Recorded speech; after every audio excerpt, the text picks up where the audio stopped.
ipagpalagay natin guys na yan ang kargada. Nasa barge, yung nasa plastic barge yan, no? Pero dito, ang pinapakita namin is coal. Ito kasi coal yung karga namin. So wala tayong representative ng kargada na prone ng liquefaction. So sa contest, gagamit nga tayo ng lata na mga ganyan, kadalasang lata ganyan sa barko na may takip, no? Pupunuin natin yan ng hanggang around 80 to 90%. So in that case, 80 lang yung nilagay dyan. Tapos tatakpan na natin yan, no? Ng mahigpit para hindi tumilapon.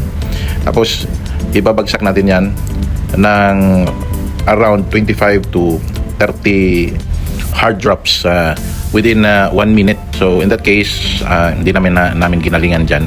So hindi naman umabot siya ng 1 minute. So para lang makita natin kung ano ang resulta pagkatapos ng mga drops na yan. Hard drops talaga, yung parang ipagsak mo talaga. So bubuksan natin yan. Yan ang magiging lalabas. Kapag delikado yung kargada, talagang basa yan, ganyan.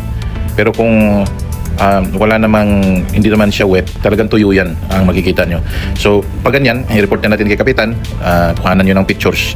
Tapos si Kapitan naman, i-report niya yan sa owners. Tapos pag wala pang PNI, kukontak na ng PNI representatives, magkaroon ng joint survey.